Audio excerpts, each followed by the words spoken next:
Vamos a ver cómo avanza el coronavirus en México. Ya estamos a nada del peor escenario planteado por las autoridades en un principio, que era de 60,000 muertes. Ya rebasamos las 50,000. Ayer se sumaron 819 fallecimientos por el virus.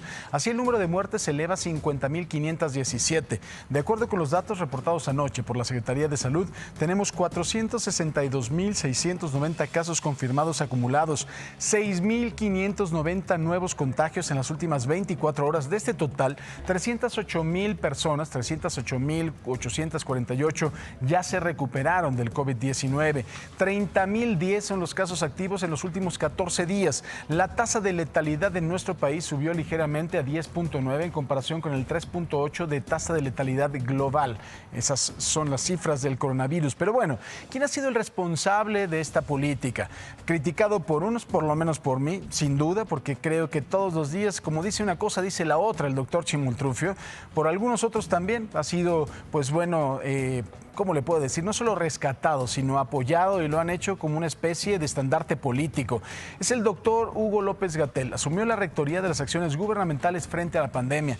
México ha llegado ya a los 50,000 muertos y el día de hoy haremos un recuento de los desaciertos o de las palabras o de las cifras que hasta ahora este hombre, que no ha podido domar la curva, ha dicho durante toda esta pandemia. Vamos a empezar. El 27 de febrero comenzaron los contagios en México. Asimismo, las conferencias vespertinas en Palacio Nacional. Aquel 27 de febrero, López-Gatell comparaba la letalidad del COVID con la influenza. Lo dijo así, minimizándolo de alguna forma. Cuando llegue el virus, que no hay duda que llegará, vamos a tener transmisión focalizada porque va a ocurrir en familias, en contactos cercanos, y en un periodo aproximado de 4 a 6 semanas podríamos tener ya una transmisión comunitaria sostenida. Si hubiera una transmisión generalizada, los números de personas afectadas se parecerían a los que ocurren con la influenza. Hay algunas estimaciones de que podría llegar hasta el 70% de la población infectada. Estaríamos hablando de 75, 78 millones de personas infectadas. No está exento de que si llega el virus y hay propagación comunitaria generalizada, pudiera haber muertes. Pudiera haber muertes. Bueno, imagínense nada más. En marzo, cuando las muertes no llegaban a las 30 personas, el subsecretario hablaba de que los contagios no serían graves y la epidemia no representaría una amenaza en términos sanitarios, sociales o económicos. Escuche nada más, estaba totalmente fuera de la realidad. Estamos actuando con los mecanismos científicamente probados, que son estas estrategias de detección de caso, aislamiento y estudio de contacto. Y la ciencia de la epidemiología ha mostrado que este es un mecanismo efectivo para mantener una baja transmisión del virus. Hemos dejado en claro que 1 de cada 10 pudiera llegar a complicarse, sobre todo quien tiene edad avanzada, enfermedad cardíaca, inmunosupresión, etc. Y ese 1 de cada 10 sí pudiera llegar a una situación de gravedad o de hospitalizarse. A finales de marzo, las cifras comenzaron a aumentar. El gobierno federal ya hacía un llamado enérgico a quedarse en casa. En la medida en que logremos las medidas masivas de inmovilización, de reducción de la actividad laboral, escolar y la concentración de personas en el espacio público, en forma masiva, tendremos un beneficio para todas y todos. Y el beneficio necesario, imprescindible, impostergable, es reducir la velocidad de transmisión de este virus. Después, en abril, el gobierno había decretado ya la emergencia sanitaria. Se suspendieron las clases en todos los niveles y la población comenzó el confinamiento. Definitivamente esto requiere paciencia, requiere voltear a ver al interior de lo mejor que tenemos todas y todos, porque esa actitud positiva, compasiva, solidaria, es la que nos va a mantener unidos hoy y unidos mañana. Paciencia, la que hemos tenido durante ya muchísimos meses. El 28 de abril, en la mañanera, se presentaba a la parte del gabinete que se hace cargo de la emergencia sanitaria. Y en palabras metafóricas del secretario Jorge Alcocer, López-Gatell sería alguien inolvidable tras la pandemia. Y dígame si no, el doctor Chimoltrufio se ha vuelto parte de nuestro corazón. Es muy similar ya en su efecto a lo que hace el virus. El sistema inmune está creando memoria y ustedes están creando memoria hacia Hugo López-Gatell. Su informe técnico de capacidad de epidemiólogo de ser humano pues nos lleva a esperarlo y ya decir, pues hay memoria, pues ¿qué falta? Va a estar difícil que lo olvidemos después de esta epidemia. Pues cómo lo vamos a olvidar, ¿no? 6 meses después, México hoy tiene 50.517 muertos. El 4 de mayo se hizo un primer estimado, 6.000 muertos en el país, decía.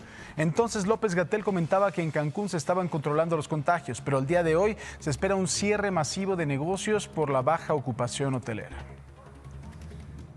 Ahorita, como pudieron ver, tenemos 2.271 personas que han perdido la vida por COVID y estamos justo en el punto, cerca del punto medio de la curva epidémica. En el descenso de la curva podemos tener las otras más o menos 2.000 o 3.000 y con ello ya tendríamos casi 6.000. Se aprecia que algunas ciudades ya están en la parte de declive. Cancún, por ejemplo, que hace unos días anunciamos que estaba en el punto medio, en este momento parece estar ya en una tendencia hacia abajo. Si no estuviéramos hablando de la muerte de 50.000 mexicanos, esto podría ser de broma, ¿no? O sea, 2.000, casi 6.000 muertos, chiquito. 50.000, más de 50.000. Días después, el subsecretario nos explicó lo que significaba aplanar una curva epidémica, que no la ha podido aplanar ni a centones, don López-Gatell. Aplanar la curva, primero, no quiere decir que sea plana como esta mesa. La curva es curva porque aumenta el número de casos, llega a un punto máximo y luego desciende el número de casos, hasta llegar a un punto mínimo. Estamos aquí, subiendo todavía, subiendo. En estos días, como lo hemos comentado a partir de las predicciones matemáticas, entre el 6 y el 8 de mayo, estamos llegando a aquí. Posteriormente empezaremos a descender, es decir, el número de casos que se presenten al día siguiente será menor de los que se presentaron el día previo. O sea, sí dice que la curva es curva, pues ¿de qué va? Es un genio este señor.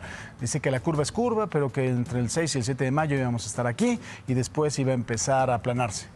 Sí, bueno, fue en mayo cuando López-Gatell dijo en repetidas ocasiones que estábamos en el pico de la pandemia, que los contagios comenzarían a descender. Bueno, aquí está la curva, ¿no? Eso es lo que estaba él diciendo precisamente a través de Twitter. Con la implementación oportuna de las intervenciones y las colaboraciones del pueblo de México, logramos el aplanamiento de la curva, lo que significa que la epidemia de COVID-19 se alargará, pero los casos graves no rebasarán la capacidad hospitalaria. Ok, está bien. Se esperaba que para el 1 de junio se regresaría a las actividades económicas y educativas en el país. Lo que los mexicanos aún no sabían es que se esperaría una nueva normalidad y que la curva del doctor Chimoltrufio no se ha aplanado ni a patadas ni a centones. Para junio, la mayoría de las proyecciones de muertes presentadas por el subsecretario ya estaban rebasadas. Esto fue lo que dijo, ¿eh?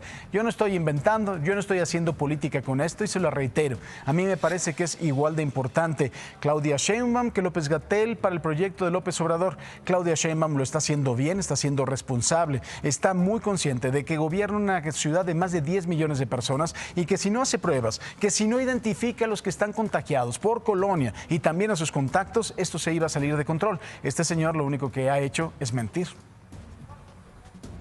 El mínimo era 6.000, otro escenario era 8.000. Otro era 12.500, que lo presentamos en una conferencia de prensa el 27 de febrero. Y teníamos así hasta 28.000, que se redondea a los 30.000, e incluso un escenario muy catastrófico que podía llegar a 60.000. ¿Cuál de ellos es el real? La respuesta es: todos pueden ser reales en distintas condiciones. un escenario muy catastrófico. Todos pueden ser reales. ¿Sabe qué? El problema es que no vaya a ser que vaya a haber un escenario de 120,000, que este chimoltrufio también. Pueden ser 6,000, 8,000, 12,000, 20,000, 30,000, porque se redondea de 28,000 o 60,000. Ya estamos en 50,000. Por supuesto, los 60,000 los vamos a alcanzar en una semana. No, ese es el escenario muy catastrófico. El asunto es que si es catastrófico, habría que reconocer la catástrofe, que este señor no la puede reconocer. Y anoche se limitó a señalar que las entidades que actualmente presentan una estabilidad epidémica, es decir, que no han presentado un aumento de contagios en las últimas 3 semanas, son la Ciudad de México por el trabajo de Sheinbaum, Morelos, Coahuila y Durango. Lo dijo así, ya no dijo nada más, porque por supuesto estamos en su escenario catastrófico, que seguramente de 50,000 o 60,000 se redondea a 150,000 para este tarado. Aquí lo que destacamos es la trayectoria que tienen estos estados, que han tenido todavía ascenso, pero que empiezan a tener mesetas, empiezan a tener periodos de estabilidad. Ayer comentábamos que los vamos a presentar en bloque, ayer presentamos los estados que de manera continua han seguido ascendiendo, hoy estamos presentando estados que tienen mesetas, que tienen estabilidad. Y en el último bloque presentaremos aquellos que ya tienen un descenso claro y sostenido. Al rebasar la cifra de 50,000 fallecidos en México, puede decirse que el COVID-19 ha cobrado la vida de un número semejante al de personas asesinadas durante el último año y medio en nuestro país, que han sido 52,015. Desde el 18 de marzo a la fecha, la primera defunción por el coronavirus en nuestro país, se han registrado en promedio 358 defunciones diarias, 15 por hora o una cada 4 minutos. Del total de muertos por COVID-19 en México, 36,372 tenían alguna comorbilidad. Eso no es responsabilidad de Gatell, eso sí lo tenemos que decir muy claro. El doctor no tiene la culpa de las enfermedades cardiovasculares, las que están causadas por el tabaquismo, la diabetes, la obesidad. Eso sí es culpa de los ciudadanos, y ahí sí no hay que confundirnos. Eso no es culpa de López-Gatell, eso es culpa y responsabilidad de nosotros, que además nos ha valido un cacahuate, es decir, casi 72% de los casos. De acuerdo con información de la UNAM, 22,732 muertos por coronavirus también padecían hipertensión, lo que representa el 45%. 19,701 tenían diabetes, que representa el 39%. Y 12,629 tenían obesidad, es decir, el 25% de los fallecidos. Así que eso no es culpa de Gatell, no es culpa del gobierno, no se le puede echar la culpa a nadie, más que a los propios ciudadanos. De eso sí nos tenemos que hacer cargo nosotros. En cuanto a los fallecimientos registrados entre el personal médico, el último informe de la Secretaría de Salud, que es del pasado 1 de julio, que hace más de un mes, da cuenta de 683 muertes confirmadas entre trabajadores de salud y 23 sospechosas. La dependencia federal no ha actualizado estos datos hasta el momento. Y en su reporte de mortalidad por COVID-19, la UNAM detalla que casi el 84% de quienes han fallecido por el virus se concentra en 8 categorías de empleo, entre las que se encuentran empleados del sector público, ayudantes, peones, artesanos, trabajadores de fábricas y personas que se dedican a la reparación o el mantenimiento, así como quienes se dedican a la protección y la vigilancia. En el estudio también se destaca la vulnerabilidad que hay en los remunerados y en los jubilados, pensionados y no ocupados, que en conjunto suman 46% de las defunciones. Y mire, entre las personalidades que han sido víctimas del COVID-19 se encuentra el presidente de la Bolsa Mexicana de Valores, Jaime Ruiz Sacristán, el empresario Curi Harfuch, Manuel Felgueres, que es un pintor y escultor, Edgar Mena, poeta y escritor, cantantes, Oscar Chávez, Yoshio y también el actor Raimundo Capetillo, además de Pilar Pellicer, el exfutbolista Aarón Padilla y la ex judoka Claudia Supo. Así que también, pues bueno, se ha llevado a gente célebre el COVID-19 porque no respeta absolutamente nada. Y bueno, desde que se registró la primera muerte por coronavirus en México hasta ahora, que suman 50,000 fallecidos, han pasado 141 días. En comparación con los otros 2 países que más muertes registran, México tardó el doble de tiempo en llegar a la cifra, ya que Estados Unidos alcanzó los 50,000 en tan solo 57 días. Hay que tomar en cuenta que tiene una mucho mayor población y que además de todo tienen un registro mucho más efectivo de los contagiados. Y en Brasil pasaron 96 días, esto de acuerdo con datos de la Universidad de Oxford.